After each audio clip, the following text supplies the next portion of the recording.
Deep below this buoy lies something amazing.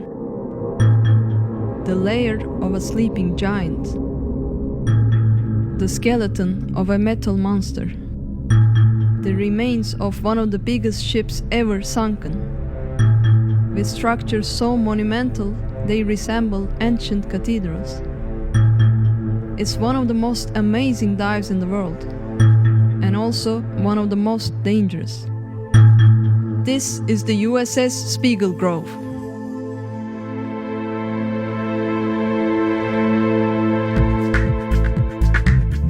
Six miles off the coast of Key Largo, Florida, lies the Spiegel Grove.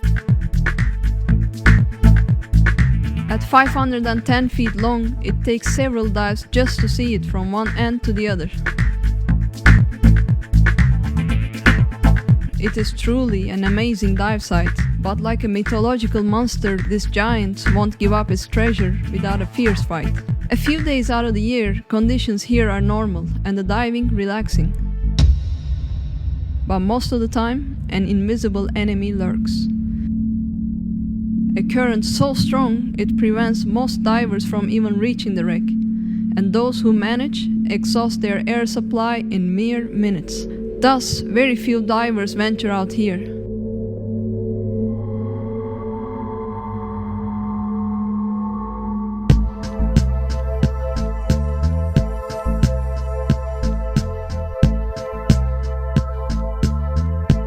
I start exploring, admiring every oversized detail, like the cranes that long ago lifted whole ships into the dock below.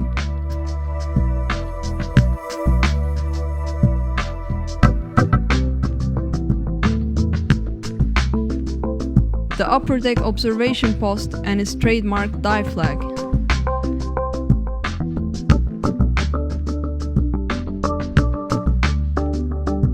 The massive anti-aircraft cannons.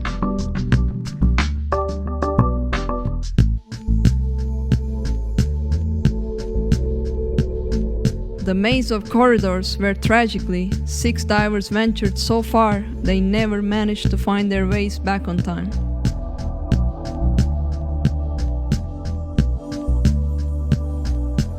But even though the wreck seems intent on keeping divers away, it has happily surrendered to its new masters. The dock holds are now patrolled by a school of formidable amberjacks. And as I move forward, I run into a 400-pound Goliath grouper, one of several that inhabit the wreck. Just a few decades ago, driven almost to extinction, but now making a strong comeback thanks to a moratorium on their capture.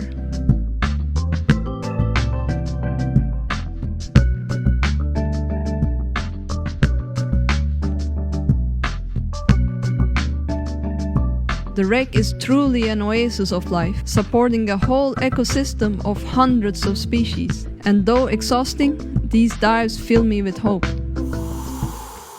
So now it's time for the performance challenge, where I put myself through a difficult test in hopes of inspiring you to join in our efforts to save the oceans. I have chosen to dive to the deepest point of the Spiegel Grove.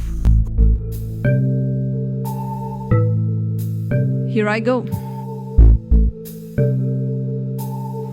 The shortest way would have been down the bow line, but the current is at its strongest there.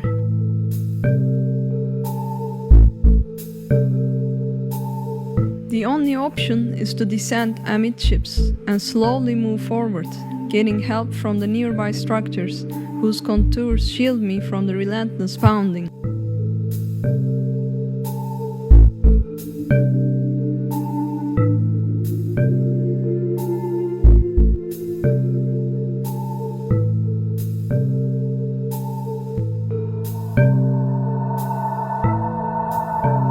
I'm okay to continue, but feel vertigo looking down. So far the sand appears.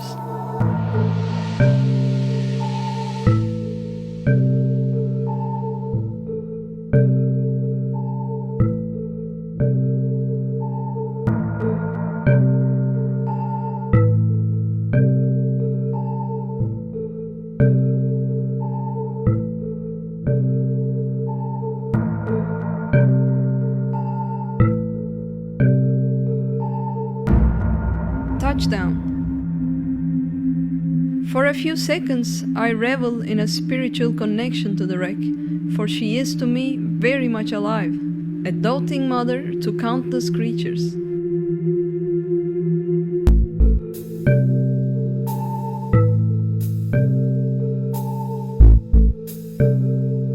But I cannot linger. The hardest part of the dive still awaits me. I must ascend again towards the light.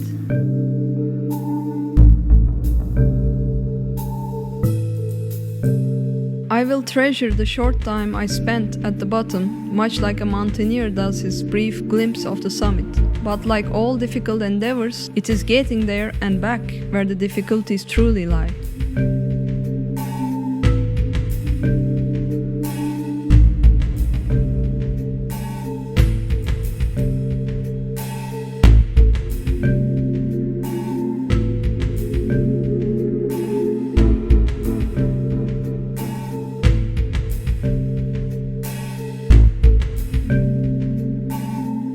At the 3-minute mark, I arrive at the upper deck checkpoint, my last chance to aboard and take air from my safety divers.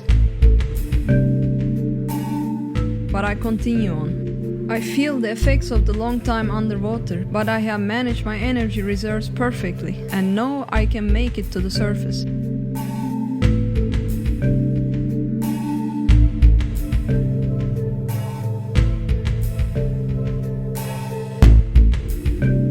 Here's the line at last.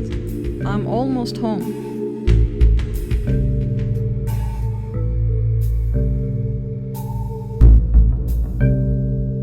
I hope we managed to transport you here with us and stimulate the desire to join in the fight to save our oceans.